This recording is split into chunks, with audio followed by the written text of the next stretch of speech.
Pada kesempatan kali ini kita akan membahas sedikit mengenai overview pembahasan pada bab 7, 8, dan 12 dari ICD. Yang pertama, bab 7. Ini adalah bab yang membahas mengenai kelainan-kelainan dan penyakit pada mata. Pada akhir pertemuan, mahasiswa diharapkan bisa menjelaskan bagaimana pengaturan bab yang berhubungan dengan penyakit mata dan aneksa, dan menggunakan bab tersebut secara akurat mengkode berbagai penyakit dan kondisi pada mata. Bab 7 ini adalah bab pendek. Kodenya dari H00 sampai H59.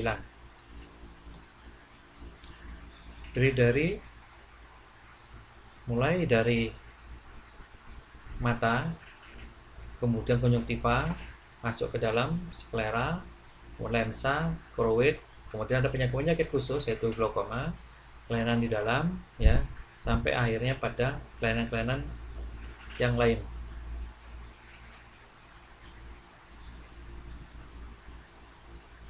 Kemudian ada beberapa kategori asteris, di mana masih diingat asteris adalah di mana kode penyakit itu dikode di bab lain, tapi manifestasinya muncul di mata.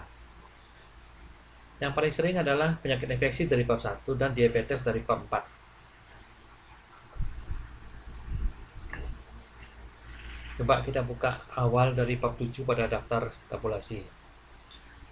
Pertama, baca catatan eksklusi pada awal bab dan teliti dan pelajari daftar kategorinya. Pertanyaan pertama, jawab. Pelajari diagnosa dan kodenya. Mana kode yang benar? Ini ada beberapa penyakit dan ada kode di sebelahnya. Tolong dicari dulu. Apakah glaukoma secondary eye inflammation adalah kodenya H40.4? Melanoma apakah C43.1? Traumatic glaukoma adalah apakah H40.3? Parasit pada kelopak mata apakah B55.9 Dejer H03.0 asteris? Ingat ya, Dejer di depan. Kemudian congenital enlargement of lacrimal gland apakah di H04.0? Oke, kita lihat. Glaukoma secondary to eye inflammation benar, H41. Melanoma dari mata benar, dia ada di C43.2 di bab 2. Kemudian traumatic glaukoma ini bukan di H40.3. Infeksi parasit benar. Kemudian congenital enlargement of lacrimal gland bukan, ya. Nah, dua ini ada di mana?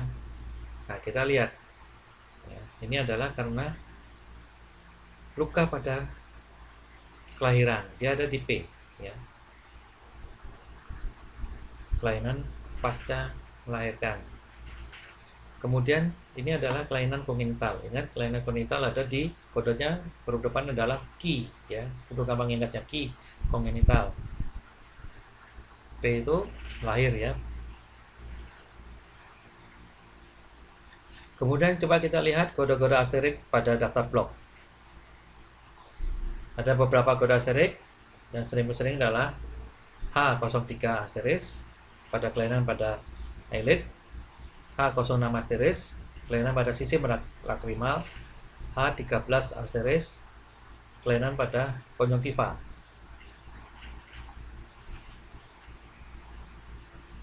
Misalnya retinopati diabetik, ya.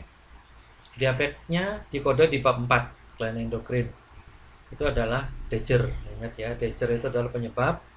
Manifestasinya retinopati di bab 7 dengan kode asteris, ya, di mata itu manifestasinya. Jadi sudah kita bahas bab 7 ini, bloknya ada 11. Kita masuk ke bab pertama, kelainan pada kelopak mata, sistem lacrimal dan orbit. Jadi sistem ini adalah dari luar, ya, luar masuk ke dalam. Yang paling sering adalah hordeolum atau istilahnya stye, ya, dalam nodul pada kelopak mata, dan juga kalasion.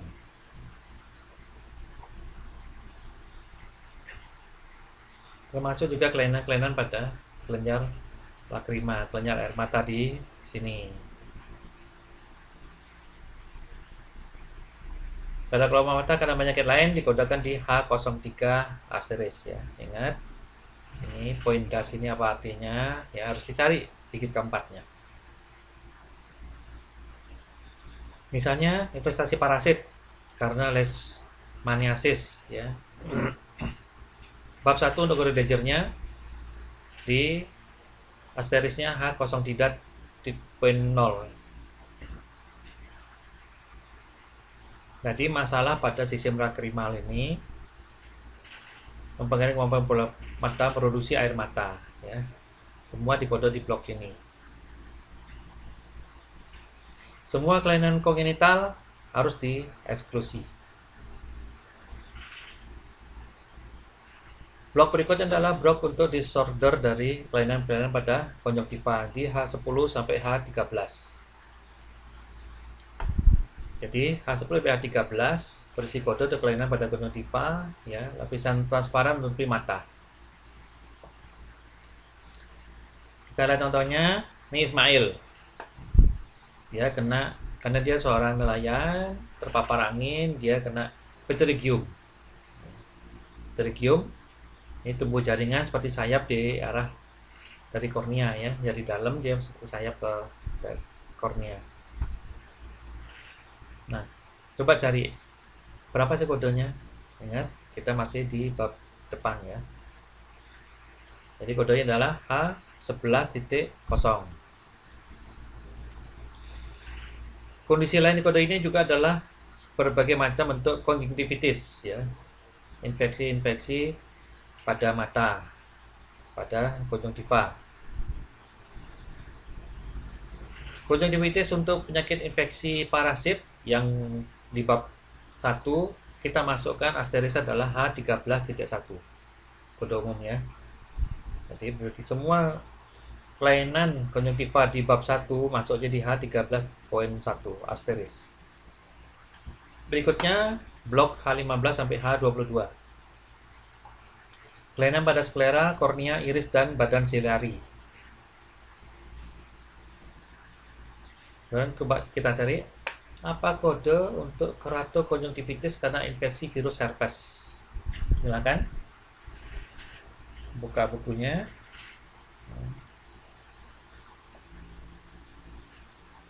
Ada dua kode. Jadi infeksinya dan keratokonjungtivitisnya. Untuk infeksi virusnya adalah B00.5 Dejer, herpes viral infeksi, dan H19.1 asteris untuk keratokonjungtivitisnya. Jadi ingat ya, Dejer selalu di depan. Kemudian kalau pengkodean untuk penyebab penyakit utama yang Dejer yang dipakai, tidak boleh asteris sebagai penyebab utama. Berikutnya adalah H25 sampai H28 ya. Ini kelainan-kelainan pada lensa.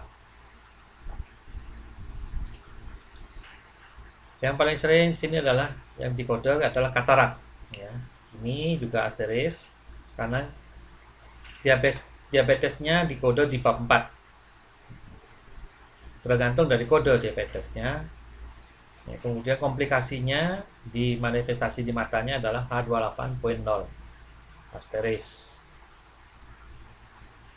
Kemudian di sini juga ada beberapa kode untuk tipe-tipe katarak ya. Jadi katarak itu diklasifikasikan berdasarkan usia saat timbulnya. Ada katarak senilis, presenilis, juvenile, dan infantil. Kemudian ada juga katarak-katarak yang diklasifikasi berdasarkan penyebabnya. Apakah dia traumatik atau pengaruh kepada obatan ya, atau tidak ada penyebab. Kalau penyebabnya ada trauma atau pengaruh pada obatan, harus dicari kode dari bab 20 untuk kode penyebab eksternalnya, harus dicari kalau diketahui penyebabnya. Kemudian juga ada namanya katarak sisa. Jadi pasien sudah dioperasi, kemudian masih ada sisa-sisa katarak ya, ada lensanya masih kelihatan lensa putih. Ini juga dikode di blok ini. Blok berikutnya adalah blok untuk choroid dan retina di H30 sampai H36 dan coding khusus H40, H42 adalah khusus untuk glaukoma. Ini contohnya degenerasi koroidal. Berapa kodenya? Silakan kita cari di H30 sampai H36. Dapatnya adalah H31.1 ya.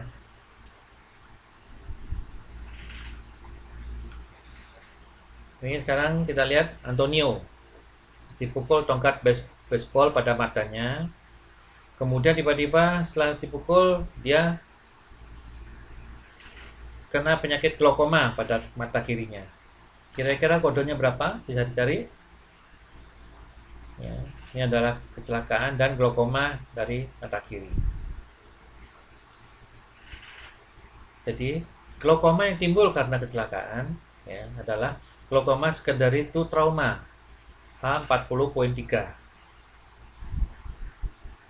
Kemudian karena kita tahu kecelakaannya karena terpukul tongkat baseball, jadi kita cari kelainannya, nomornya, kode tambahan adalah W21.9. Nanti dibaca lagi di tata cara pemakaian bab 20. Nah, sekarang latihan cari kode yang benar. Berapa kode untuk choroidal degenerasi? Nah, kalau tadi mencatat pasti bisa ya. A31.1. Mucopurulent conjunctivitis. Nah, dia ada di blok kedua tadi. Ada yang tahu? H10.0. Berikutnya adalah lacrimal fistula. Jadi ada fistel, ada lubang, ya, lubang sehingga cairan air mata tidak mengalir ke tempatnya yang sebenarnya. H04.6. Kemudian senil makular degenerasi, ya, degenerasi makula pada usia 2. Berapa? Dia ada di makula, ya, H35.3. Sekarang kita lanjut ke blok berikutnya, H43 sampai H45 adalah kelainan pada badan vitreous, ya. Badan vitreous di sini, cairan di dalam ini dan bolam mata, ya, kelainan ini. Termasuk ini adalah masalah-masalah pada humor vitreous ya. Vitreous chamber. Jadi ini ada berisi namanya adalah cairan di sini, cairan seperti jeli namanya humor vitreous.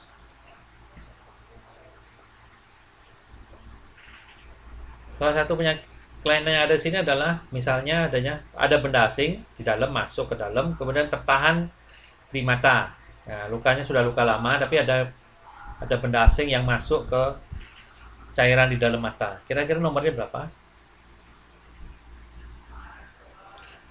Dari dia di H45 sampai H43 sampai H45. H44.7. Ya, jadi retain old intraocular foreign body ya. Jadi benda asing foreign body di dalam mata intraokuler dan tertahan retain ya. Tertahan dan pada luka yang lama yang old.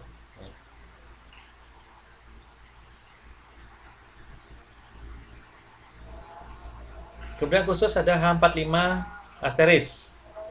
Ini adalah kelainan pada badan vitreous yang tidak diklasifikasikan di tempat lain ya. Manifestasi gangguannya diklasifikasi tempat lain ya. Ini adalah kelainannya, ingat ada ini adalah point dust. Kemudian terakhir ada 4 blok terakhir. Gangguan saraf optik, gangguan ototnya, kemudian gangguan visual dan kebutaan, dan gangguan lainnya. Gangguan saraf optik ini ya. Jadi saraf optik dimulai dari makula lodea sini, ya. Titik buta di sini, mulai dari titik buta ke otak, ya. Jadi bisa kehilangan total. Kalau ini putus sini, kelainan total satu mata nanti.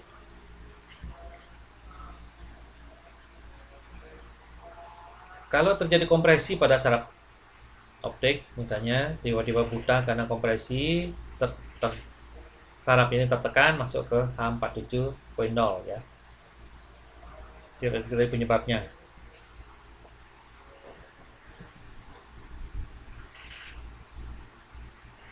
Jadi kondisi mempengaruhi jalur saraf. Ya, ingat, yang pengaruh adalah jarum saraf dari mata ke korteks visual di otak. H49 sampai H52 adalah gangguan otot okuler, ya, kemudian gerakan-gerakan binokuler, akomodasi, dan refraksi. Jadi ini kelainan utamanya adalah otot-otot.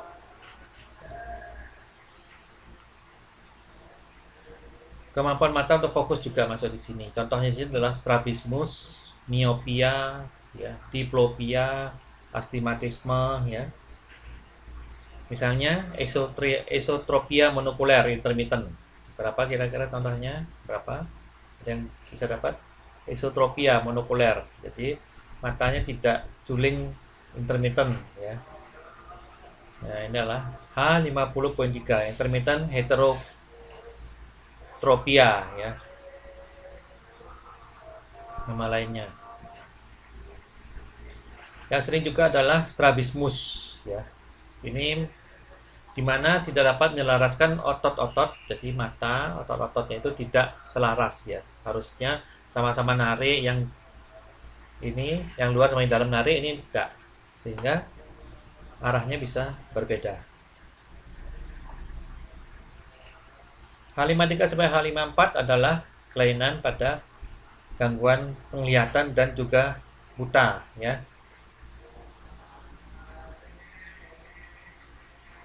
Ini contoh soalnya. Kalau buta total pada satu mata dan mata satu buta, satu matanya ada gangguan penglihatan. Berapa kodenya? H54.1, ya. Kemudian berikutnya adalah H55 sampai H59, gangguan mata dan adnexa lainnya.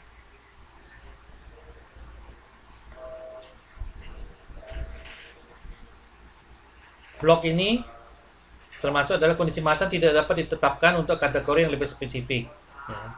Gangguan tertentu setelah operasi atau prosedur. Nah, ini masuk di blok ini, blok terakhir, ya.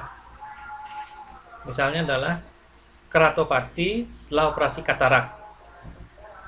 Jadi lensanya terganggu setelah ada operasi katarak.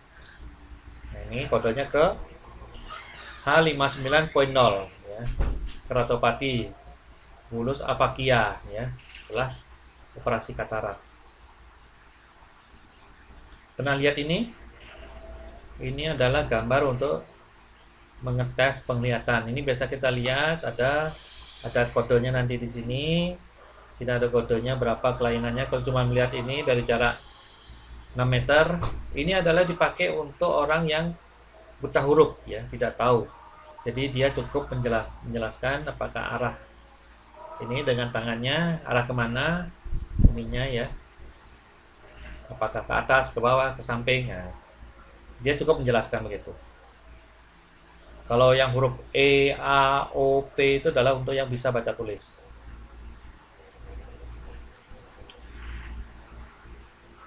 Berapa kodenya? Coba dicari. Scotoma scintillating, ya.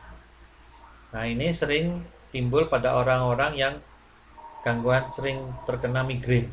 Ini sering yang muncul. Temu? H53.1, ya. Berikutnya astigmatisme. Ada yang ketemu? Ya. H52.2. Kemudian kebutaan pada satu mata. Jadi matanya hanya buta satu ya. H54.4. Kemudian kompresi saraf otip yang NOS tadi sudah berapa? H47.0 ya.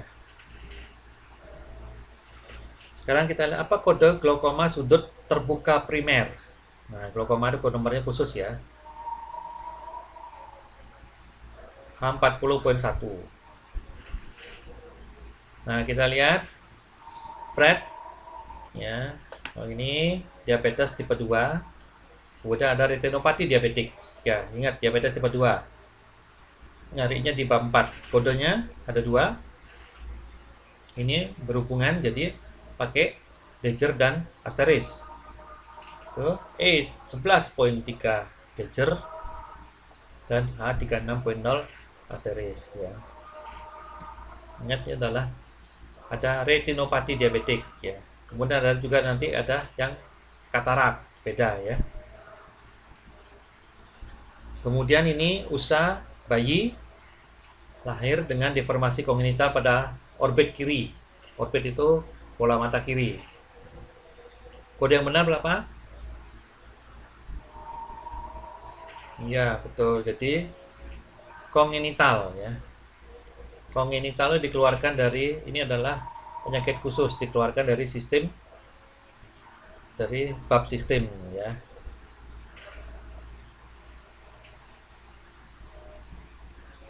Apa kode untuk buta warna? Istilah buta warna adalah color blindness ya. H53.5.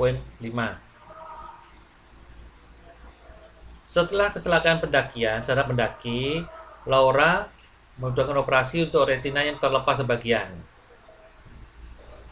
Diagnosa adalah sobekan retina berbentuk tapal kuda, tapi tidak lepas, ya, hanya robek, tapi tidak lepas retinanya. Kira-kira kode untuk cedera mata ini berapa? Sudah bisa mencari? Ya, betul. H33.3. Elizabeth, 4 tahun ya. Dia sedikit juling di mata kanannya, tapi hanya terjadi pada saat dia kelelahan. Kalau biasa-biasa tidak apa-apa. Nah, ini namanya adalah esotropia monokular intermittent. Kodenya berapa? Tadi sudah ya. Sudah nih tadi. Masih ingat? Betul, H50.3. Kemudian berapa kode untuk bayi? Nah, dia ada retinopati. Nah, bayi ini prematur. Kemudian menderita retinopati pada bayi. Ini berapa kodenya? Ada yang ketemu? H35.1 ya. Kemudian ada pasien menjalani operasi katarak di mata kanan. Kemudian setelah beberapa saat operasi, mata kanannya ini bengkak, korneanya bengkak dan tidak bisa melihat dengan baik. Nah, diagnosa adalah sindroma sentuhan vitreous ya. Jadi pada saat operasi humor vitreousnya terganggu. Jadi kira-kira berapa kodenya? H59.0 ya. Jadi pasca prosedur. Kemudian bayi Kenji lahir dengan apakia bawaan. Ya, apakia bawaan. Jadi tidak ada lensa mata ya. Apakia itu tanpa lensa dan bawaan, jadi tidak ada lensa, tidak ada dari lahir. Kodenya adalah Ki12.3 ya. Ingat, bawaan ya, kongenital, jadi di Ki. Daisy katarak akibat diabetes mellitus tipe 1. Berapa kode pada saat dia pulang dari opname? Bisa dipilih berapa? Pasti ada Daggernya dan pasti ada asterisnya. Diabetes mellitus tipe 1 pasti E1. Apakah 0, 1, 2, 3, 4? 3-nya pasti. Kuantifikasi di mata ya. Ya. Poin 3 E10 ya, tipe 1. Kalau 11 ini tipe 2. Di matanya berapa katarak? Iya betul, H28.0 ya. Kemudian, nah ini sudah tadi ya, buta di mata kanan, penglihatannya menurun mata kiri. Kira-kira berapa kodenya? H54.1 tadi sudah. Kemudian Thomas. Nah ini mata kiri sangat merah, berair dan gatal 5 hari. Pemeriksaan mata oleh dokter, ini adalah konjungtivitis adenovirus. Ingat ya, konjungtivitis, jadi radang pada konjungtiva, matanya merah. Ini penyebabnya adalah virus. Kemudian disuruh kompres dingin mata dan memakai air tetes mata buatan. Karena virus tidak dikasih antibiotik. Pada kasus ini, berapa kodenya untuk kondisi ini? 1 apa 2?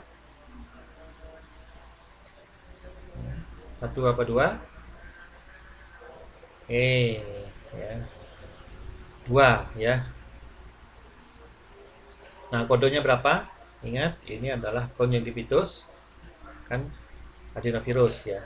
Jadi B30.1 Dejer adenovirusnya dan H13.1 Asteris ya konjungtivitisnya. Berikutnya pasien dengan diagnosa kanalikulitis lakrimal kronik. Jadi kedua saluran lakrimal. Kemudian ditindakan, diintubasi, jadi dimasukkan ya, dimasukkan untuk supaya batunya bisa diambil. Berapa kodenya? 1 sekali apa 2 kali? 1 apa 2 kode kita pakai? 1 ya. Kodenya berapa? H04.4. Kemudian Joe lakukan terapi kolektomi ya, terapi kolektomi. Jadi pada glaukoma sudut terbuka, jadi diambil, jadi di pojok-pojok itunya diambil supaya ininya bisa mengalir ya, humor aqueousnya bisa mengalir. Kodenya berapa glaukoma sudut terbuka? Open angle glaukoma ya, 40.1 ya. Itu adalah sedikit overview mengenai cara pemakaian bab 7. Sekarang kita lanjut ke bab 8. Kelainan pada telinga dan prosesus mastoidius. Ya sama. Jadi bagaimana bisa menjelaskan bagaimana susunan bab 8 dan menggunakan bab ini secara akurat ya. Ini sedikit mengingat sedikit telinga ya. Bloknya pendek ya, bab ini adalah bab pendek, hanya ada 4 blok. Jadi mulai sama primata tadi, mulai dari luar, tengah, dalam, dan kelainan lain ya, gampang dihafal. Kemudian coba buka bab 8 dan kita lihat depannya. Blok berapa yang dipakai untuk mengkode penyakit pada prosesus mastoidius? Blok pertama, kedua, ketiga, 4 atau bukan semua, bukan yang di atas? Ya betul. Jadi ya masuk ke H65 sampai H75 ya.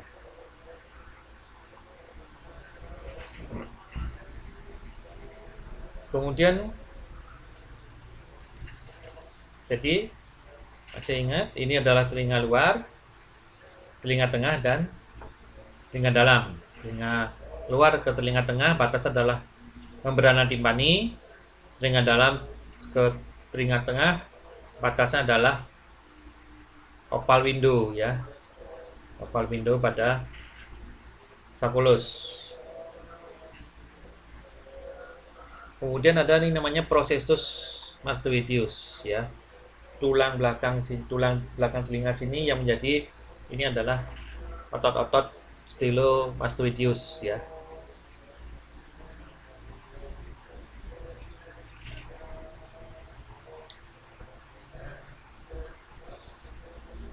Nah, kemudian lihat ada berapa kategori asteris pada bab ini, pada level bab, dan berapa eksklusinya. Ada berapa? Lihat, asterisnya ada 5, eksklusinya ada 8. Asterisnya 5, itu 2, 3, 4, 5, dan eksklusinya ada 8 ya. Ingat, selalu eksklusinya adalah yang penyakit-penyakit khusus. Blok pertama untuk penyakit telinga luar ya.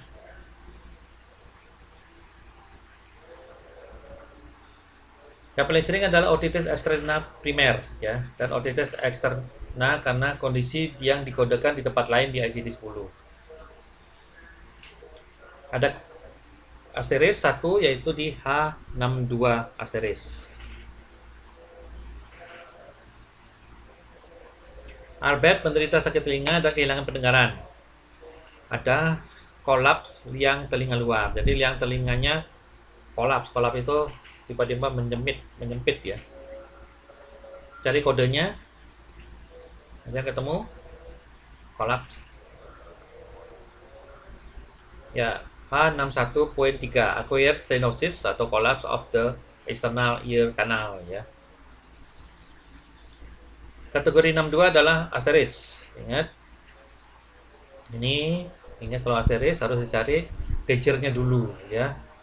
Yang disebutkan dejeri dulu, kemudian asterisnya belakangan. Blok kedua adalah penyakit tengah dan mastoid ya. Jadi telinga tengah berhubungan dengan dan mastoid. Di sini yang paling sering adalah otitis media supuratif dan non supuratif. Di sini ada di sini.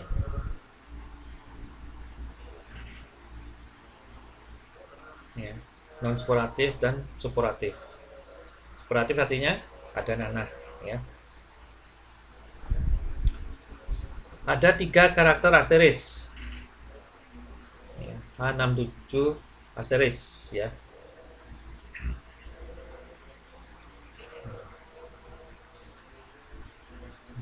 Kemudian coba dicari apa kode yang benar untuk otitis media karena barotrauma. Barotrauma, ingat. Jadi nyeri pada telinga ini karena kena suara yang mendadak dan tekanan ya. Tekanan udara yang mendadak. T70.0 ya. Ini di eksklusi, dimasukkan ke bukan di bab 8 tapi masuk ke bab 18 ya. Kategori asteris H67 asteris ya. Kemudian baca blok 65 sampai 75, kita lihat manakah dari gangguan-gangguan 4 gangguan ini yang masuk ke blok ini. Gangguan pada membrana timpani, gangguan pada processus mastoideus, gangguan pada osikel, dan gangguan pada fungsi vestibular. Gangguan pada membrana timpani masuk apa tidak? Ya, masuk ya. Gangguan pada processus mastoideus, ya karena dia memang masuk di telinga tengah. Gangguan pada osikel, osikel itu apa? Osikel adalah tulang-tulang kecil pada telinga tengah, ya, jadi masuk. Gangguan pada fungsi vestibular, tentu tidak ya, karena vestibular itu adalah di telinga dalam. Blok berikutnya adalah telinga dalam ya, labirin. Labirin ingat terdiri dari kohlea untuk pendengaran dan keseimbangan ya, kanalis subvesicularis dan vestibulum yang terdiri dari sacculus dan utriculus. Yang sering di ini adalah penyakit Meniere ya, Meniere disease. Ini adalah golongan contoh penyakit dari vertigo. Kalau dia itu vertigonya tidak ditentukan atau NOS, tidak boleh dikodekan di blok ini. Sekarang kita lihat ada beberapa pasien ya. Yang pertama Nita, cedera kepala, sejak itu menderita vertigo, gangguan pada fungsi vestibuler. Ingat ya. Yang kedua Agnes, dia sering pusing, dia menderita penyakit Meniere. Kemudian Bruno juga vertigo, penyebabnya belum ditentukan dalam catatan kasusnya. Kemudian Pierre, pendengaran makin memburuk, kondisi dikenal sebagai otosklerosis ya, osikelnya menyatu. Nah, ini mana yang dimasukkan ke blok ini, apakah Nita? Apakah semuanya masuk ke penyakit telinga bagian dalam? Ya apa tidak? Tidak ya. Yang tidak dikodekan yang mana? Di arah 4 tadi, Bruno, karena dia belum ditentukan penyebabnya ya. Yang tidak ditentukan tidak boleh dikategorikan di blok ini, tapi masuk ke bab 17 ya, bab-bab tanda dan gejala. Blok terakhir untuk gangguan telinga lainnya. Ini juga berbagai jenis gangguan telinga dan ketulian juga ada di sini ya. Jadi kalau dia tulinya unilateral, satu telinga dan dua-dua telinga, itu berbeda kodenya ya. Jadi ingat, jangan jadikan satu. Ini ada bilateral, ada unilateral ya, beda.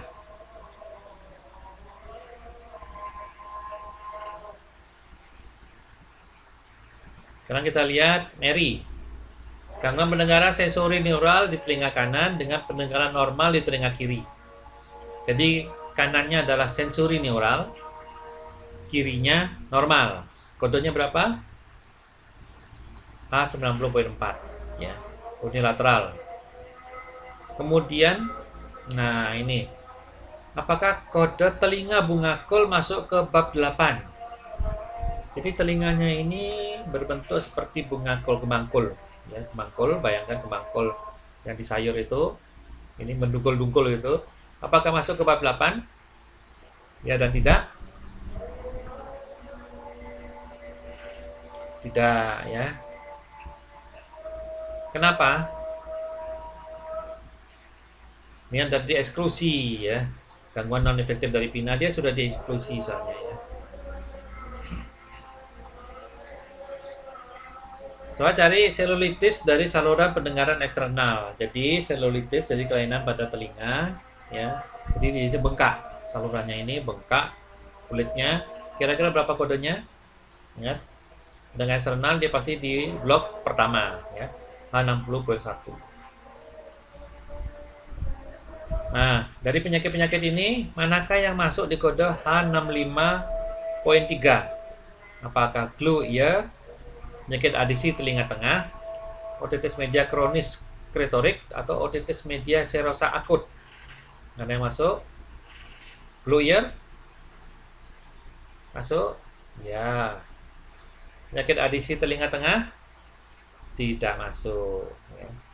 Otitis media kronik kretorik? Masuk. Otitis media serosa akut? Masuk enggak? Tidak ya. Ya, di luar dari H65.3. Apakah kelainan-kelainan ini akan dikategorikan di H72? Perforasi membrana timpani yang tidak ditentukan. Masuk? Masuk. Ruptur traumatis dari genang telinga, apakah masuk? Traumatis? Tidak ya. Timpanitis akut? Timpani, jadi radang akut pada membrana timpani?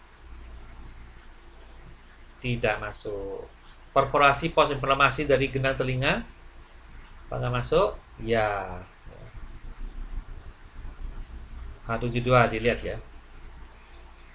Kemudian kategori asteris mana yang digunakan untuk sindroma vertiginous pada penyakit yang diklasifikasikan di tempat lain ya. Sindrom vertigo ya, jadi ini karena klasifikasi tempat lain dia ada di asteris. Yang mana? Ya, tadi asterisnya cuma berapa kode saja ya. H82 asteris. Berikutnya, bagaimana mengkode seorang dengan gangguan pendengaran campuran konduktif dan sensori neural di kedua telinga? Ingat, bilateral telinga. H90.6. Konduktif ya. Ingat, tuli itu ada tuli konduktif, ada tuli sensoroneural, ada tuli campuran. Ya. Campuran, ini sudah campuran, dua-duanya lagi kena. Kemudian Joni berumur 8 tahun. Dia menderita otitis media supuratif kronis. Sering tidak sekolah, ya. Dan dokter ingin memasukkan ini apa? Saluran ya supaya bisa keluar ininya. Cairan nanahnya ya. Kode untuk diagnosisnya apa? Ya, H66.3, kronik supuratif otitis media. Berikutnya, Abdul ke rumah sakit, pendengarannya makin memburuk. Kemudian ini karena pembentuan ya, buntu, telinganya buntu, ada kotoran ya, serumen namanya ya, telinga kiri. Kemudian dibersihkan dengan air hangat, segera membaik.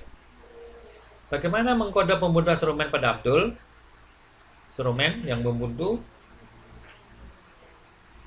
H61.2 ya, impacted serumen or wax ya, wax in the ear. Ya, kalau ingin membersihkan telinga itu pakai air hangat ya, air hangat suam-suam kuku.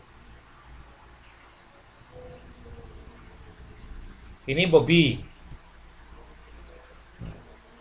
Korea ke Inggris pesawat terbang, kemudian tiba-tiba sakit telinga, telinganya buntu berapa hari, jadi seperti bengkak gitu ya. Nah, ini namanya adalah aerootitis media karena tekanan udara. Kodenya yang mana mau dipakai? H66.9, J11.8 Danger, H67.1 asterisk, T70.0 atau bukan salah satu di atas. Berapa? Tadi sudah dibahas sedikit. T70.0 ya. Karena ini adalah baru trauma. Tekanan.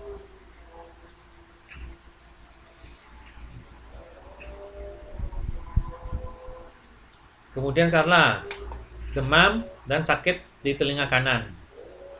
Dia merasakan ada cairan berdarah keluar. Ya. Nah, dokternya mendiagnosa miringitis akut dengan otitis media supuratif akut. Kira-kira kodenya berapa? Miringitis akut. Ya. Nama lain adalah timpanitis. Ya. Miringitis itu adalah membrana timpani juga. H66.0 ya. Diagnosanya akut supuratif otitis media. Nah, di dalamnya include-nya adalah miringitis. Ya. Kemudian Yusuf, sakit berat telinga kanan dan gangguan pendengaran. Nah, kalau negeri itu di CT scan ya, telinganya bisa di CT scan. Dia menderita mastoiditis akut, mastoiditis akut. Nah, kemudian karena ini infeksi akut, diberi antibiotik dan membaik. Kodenya berapa? H70.0. Nah, dia kan mastoiditis. Nah, ini kan ada kelainan gangguan pendengaran. Nah, berapa kodenya? Gangguan pendengarannya. Dan kemudian gangguan pendengarannya ini membaik. Apakah perlu dikode? Tidak boleh mengkode ya. Ini adalah gejala dari infeksi dan akan membaik kalau infeksinya diperbaiki. Kemudian beberapa hari terakhir Maria episode pusing, mual, dan sensasi berputar tiap kali berdiri. Dia menderita vertigo posisional paroksismal yang jinak. Kodenya apa? Apakah semuanya ini harus dikode? Gimana? Apakah semuanya dikode? Ya. Kode adalah H81.1 dan semua dikode? Tidak boleh ya. Karena mual dan pusing adalah gejala dari benign paroxysmal positional vertigo. Jadi tidak boleh dikode. Ingat ya. Kalau suatu gejala sudah didiagnosa dengan diagnosa utamanya, gejala tersebut tidak boleh ikut dikode. Stephen, campak. Sekarang sakit telinga dan didiagnosa adalah otitis media. Apakah kodenya 1 atau 2? Campak, otitis media. Apakah berhubungan? Apakah ada satu kode diagnosa yang jadi 1? Kita mendiagnosa 1 apa 2? 2 ya. Nah, kodenya berapa? campaknya sendiri dan otitis media. Jadi itu adalah Dagger dan Asteris ya. B05.3 Dagger dan H67.1 Asteris. Oke, terakhir kita masuk ke dari penginderaan ini yang dibahas adalah bab 12 ya. Kelainan pada kulit dan jaringan subkutan. Jadi, setelah modul ini bagaimana bisa menjelaskan aturan dari bab dan bab kulit ini dan menggunakan bab ini secara akurat. Ingat ya, ini anatomi dari kulit, epidermis, dermis dan jaringan subdermis ya, subkutan. Ini semua sistem integumen ya. Integumen itu kulit, kemudian jaringan subkutan dan organ-organ aksesori kulit, rambut, kuku, kelenjar sebasius, kelenjar keringat, kemudian ada reseptor saraf untuk rangsangan ya dari sini. Kategorinya banyak, L00 sampai L99. Ini bab sendiri ya. Ada 8 blok. Sekarang buka awal babnya, bab 12. Baca halaman pertama. Perhatikan bab ini susun berdasarkan berbagai jenis kondisi dapat mempengaruhi kulit dan jaringan subkutan ya. Kemudian baca exclusionnya. Dengan membaca eksklusi, jawab pertanyaan ini. Manakah kondisi bawah ini yang dikodekan di bab 9, bukan di bab 12? Ingat ya, yang bab 9 yang mana? Apakah retikulosis lipomelanotik, neoplasma ganas pada kulit disebabkan oleh sengatan matahari, dermatitis alergi akibat paparan oli mesin di tempat kerja? Yang masuk ke bab 9 yang mana? Ya, betul. Retikulosis lipomelanotik ya. Itu adalah kelainan kelenjar getah bening. Akan dikodekan di bab 9 ya, pada penyakit sistem peredaran darah. Jadi ada di pengecualian di bab 12 mengarahkan ke bab 9. Nah, berapa kode untuk retikulosis lipomelanotik? Ada di bab 9 berapa? Coba dicari. Ya betul, I89.8 ya. Kelainan limpa, kelenjar getah bening ya. Bab berapa untuk ketika kondisi tersebut? Retikulus lipomelanotik tadi sudah disebutkan bahwa dia ada di bab 9 ya. Yang kedua, neoplasma ganas masuk ke bab 2. Dermatitis masuk ke bab, ya jelas ya, bab 12. Kemudian ingat ada 10 eksklusi di tingkat bab ya. Dan semuanya masuk ke bab penyakit khusus. Ingat, bab penyakit khususnya lebih diutamakan dari bab sistem tubuh ya. Kita lihat pankreas. Dia diobati dengan antibiotik infeksi dada. Kemudian ada ruam-ruam lokal dan erupsi pada kulitnya. Berapa kodenya penyakit kulitnya? Ada yang bisa mencari? L27.1.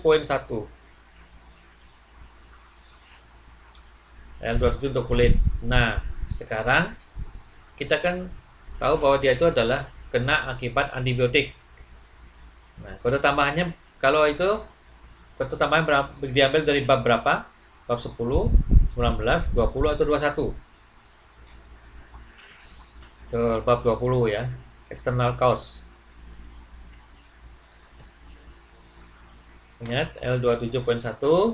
Kemudian ini sudah ada disebutkan bahwa masuk ke bab 20. Kita lihat masing-masing blok. Pertama, misalnya pilis, jatuh taman, dan kaki kirinya luka ya. Dari luka itu dia kena infeksi Staphylococcus pada kulit di kaki itu. Kode lengkapnya berapa? Luka Staphylococcus pada kulit.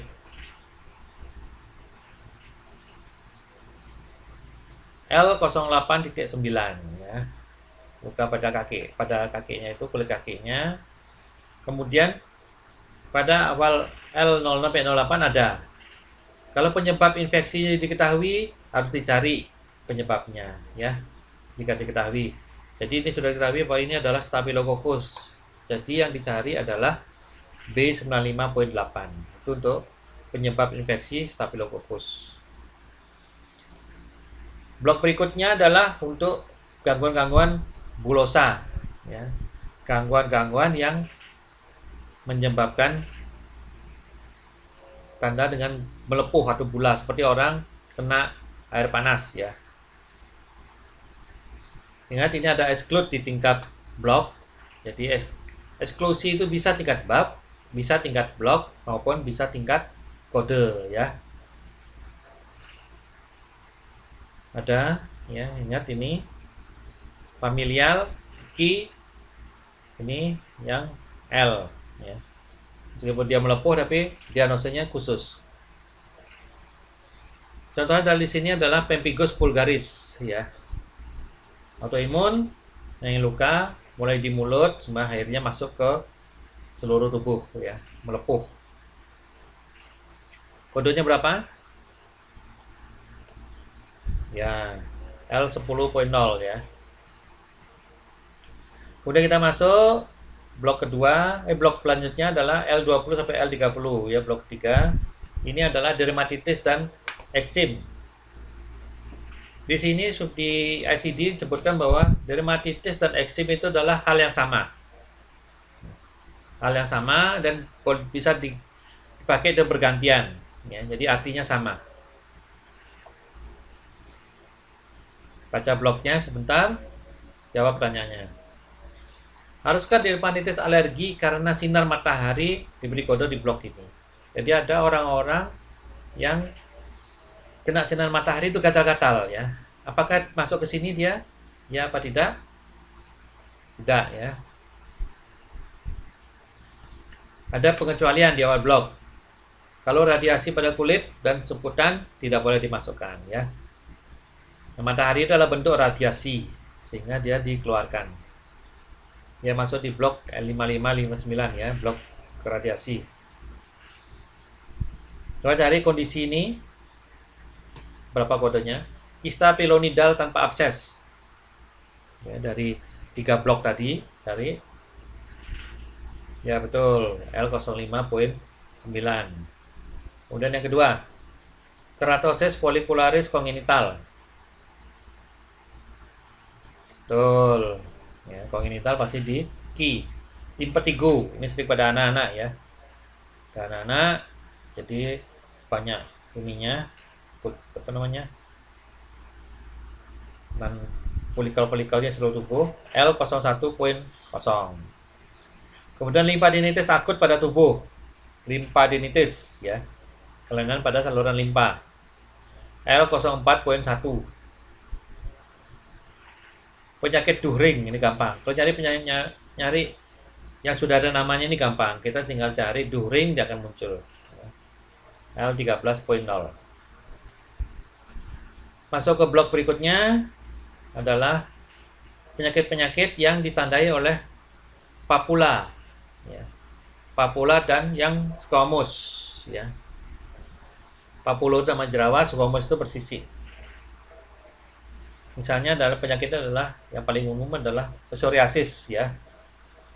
Psoriasis pustular umum atau psoriasis vulgaris yang jenis pustular ya. Ke L40.1.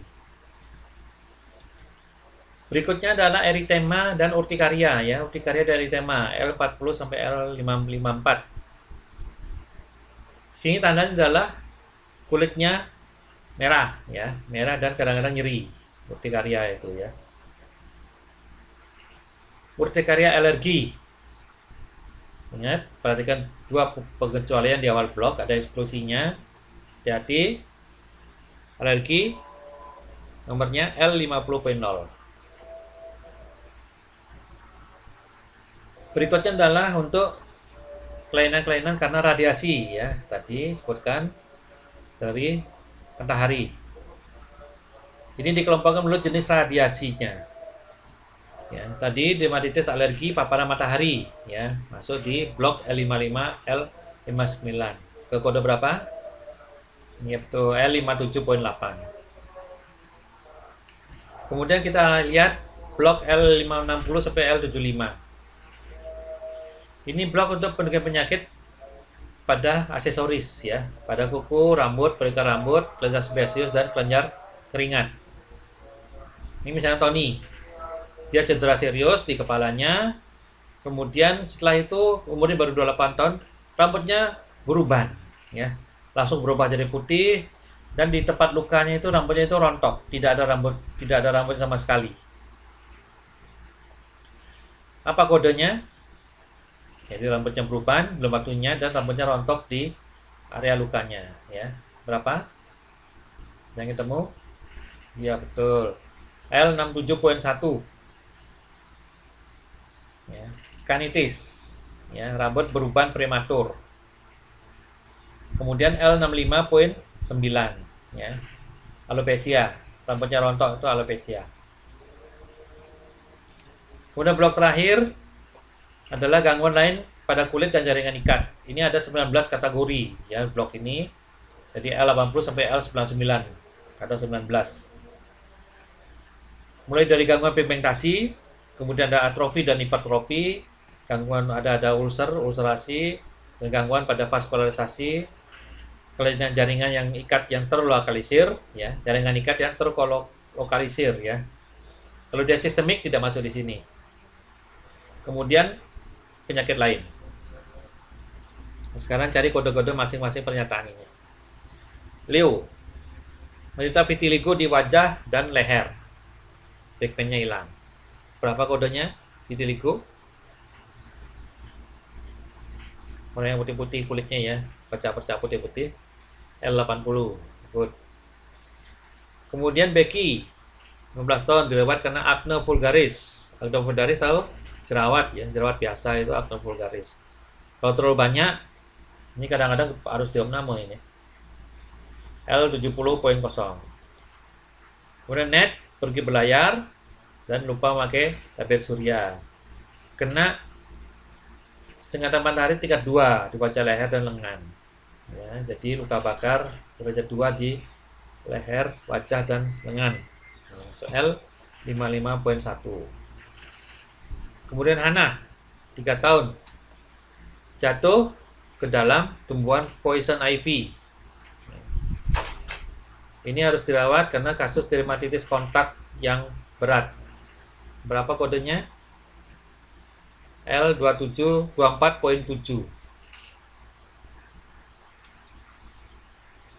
Kemudian berikutnya Alfred, 89 tahun. Dia duduk terlalu dekat dengan api gas, kemudian tiba-tiba timbul bercak merah di kakinya, ya, karena kena panas yang terlalu lama. Nah, dokternya mendiagnosis ini adalah erythema ab acne, ya, oleh panas atau api. Apa kodenya?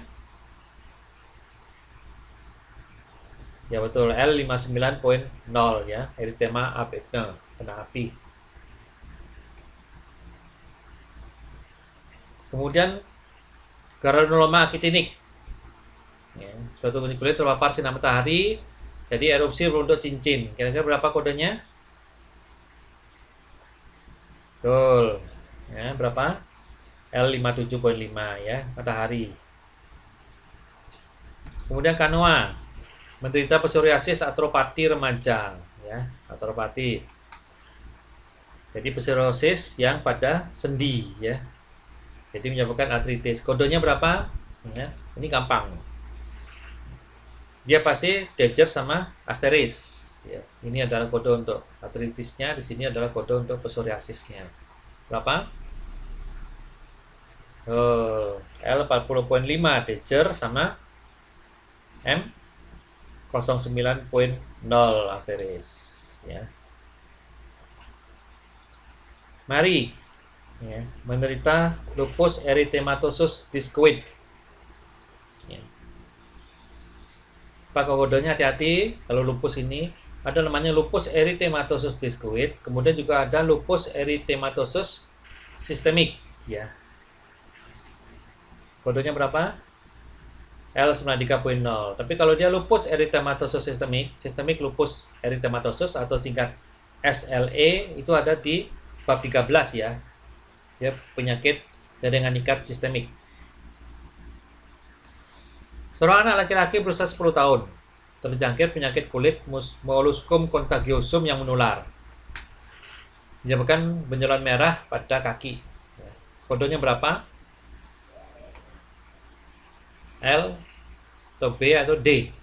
Ya, hati-hati, molluscum contagiosum ini adalah suatu penyakit yang menular, ya, bisa kena di kulit, dan contagiosum juga bisa berkembang menjadi kanker, ya, menjadi tumor. Bisa di D dia, bisa menular di B, kulit di L. Ada yang mana? Ya betul, utamakan adalah penyakit khusus, ya. Kemudian bekas luka keloid, ya, keloid. Bagaimana mengkode suatu keloid? Gimana? Tuh, L91.0, ya. Kemudian misalnya ada bisul di kulit, ya, bisul. Silakan. Bisul itu bisa furunkel, karbunkel, ya, furunkulosis, L02.9, ya. Kode untuk luka tirah baring. Luka tirah baring. Jadi pasien ini tiduran terus, mungkin karena stroke itu ya, tiduran terus, kemudian pada satu tempatnya bisa menjadi luka. Istilahnya apa? Ya betul, ulcus decubitus, ya. Kodenya adalah L89. Bagaimana beri kode pada pasien mengidap selulitis pada kuku? Ya, selulitis pada kuku. Ya, biasanya selulitis kan pada tempat yang lebar ya, misalnya paha, ya, tangan, lengan, misalnya. Ini pada kuku. Berapa? L03.0, ya. Meskipun dia jari tangan dan kaki, tapi infeksi kuku masuk ke judulnya yang ini, ya, jari tangan dan kaki. Ini infeksi jalan tangan dan kaki.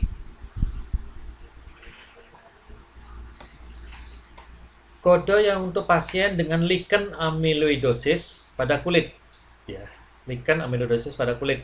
Ini amyloidosis adalah kelainan metabolik, ya, metabolik. Berapa kodenya? Ya betul, E85.4 Dejer dan L99.0 Asteris, ya. Kemudian Mary Jane ganti merek make up, ya, kemudian ternyata dermatitis kontak, tidak cocok. Bagaimana mengkodenya? Ya, L25.0, ya.